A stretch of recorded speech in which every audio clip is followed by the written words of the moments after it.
Keith from On Target Canada. A little while ago we were out here at the range and we were talking about the Browning high power 9mm. We're back, we've got it here again, but this time we're doing something a little different. We've put the butt on this one. These firearms have a unique history of how they were developed, where they were supposed to go, and how they ended up being back in Canada. So we've got our friend Stu here with us once again. Stu, come on in. Sure. Canadian built firearm, but that's not where they were intended to go. No. Can you give us the history of where they were going and what this butt actually is? Sure, no problem. Originally, this firearm was made in Belgium, and the Belgians had the idea of a holster or holster stock as well, but due to the fact that the war happened in Europe, the ideas of the plans were then secreted over to England, then Canada. Then Inglis was the manufacturer who made these up. They were very popular, and they tried to drum up a lot of business wherever they can. And one of the potential customers / clients that they were looking at was China. China liked the idea of a holster stock as seen with the Mauser C96s. So the idea being, you set the pistol, can then pop into wooden stock like this and become the holster. And there was a fitment for either a web loop, or they would have probably followed what the C96 had, was a strap here, and they would actually sling it over their shoulder, and then they would deploy it.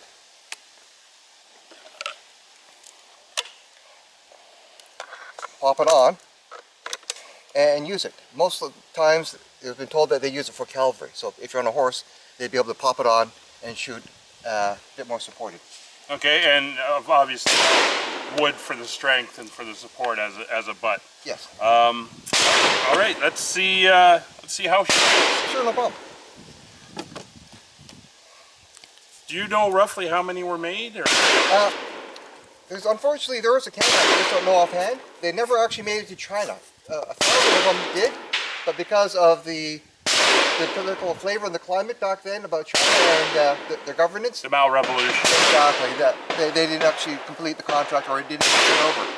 A lot of the Chinese ones got converted where the sights here are adjustable tangent. They were then machined off, made a fixed rear sight, and then converted for Canadian military issue. So right. You'll actually see a lot of these Chinese ones in a lot of military arsenals with the sight removed, but we'll still have the slot for the butt stock. Right, and I've seen a lot of those. In fact, we still have a few of them today. Exactly. Excellent. Okay, let's see what she can do.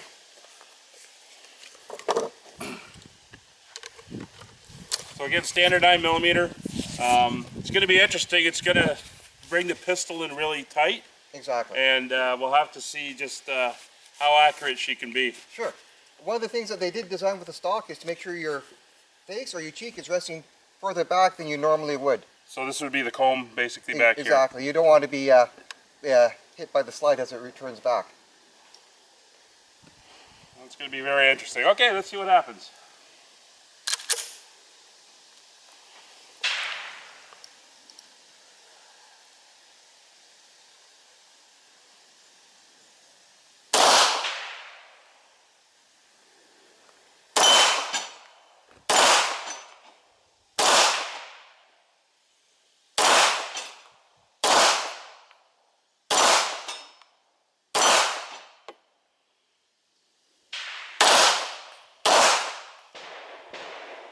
You know, she's not bad, but it is a different position to try to get used to. It is. It's very unique. You don't get a real good purchase with your dominant hand on the grip either.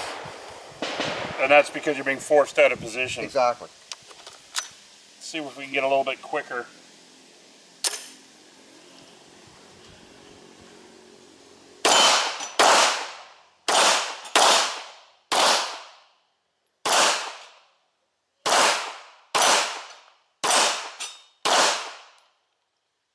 About 60%, I'd say. Sure. A bit more practice. The only major drawback with high power is the sights. You have a pyramid type front sight. Right. And it's really not a traditional post that a lot of people be used to. That makes it harder to pick up. Exactly. So there you have it, another unique one that you can find, a 9mm handgun with a wooden stock. Exactly. One of the things about this high power is the left slot left side of the slide, there's two different markings. This one here is all in English, and this one here is fairly easy to find. The rare one is what they call a roll stamp script in Chinese. They call it roll stamp because it's basically a stamp that gets rolled onto it and presses onto the metal. Right. I think the stamp says property of China or something like that there, and they're very fine. There you go, and I understand if you're interested in the Browning, they just went out of production a couple years ago. That's correct. This is the civilian version. So they're still out there if you want to get one.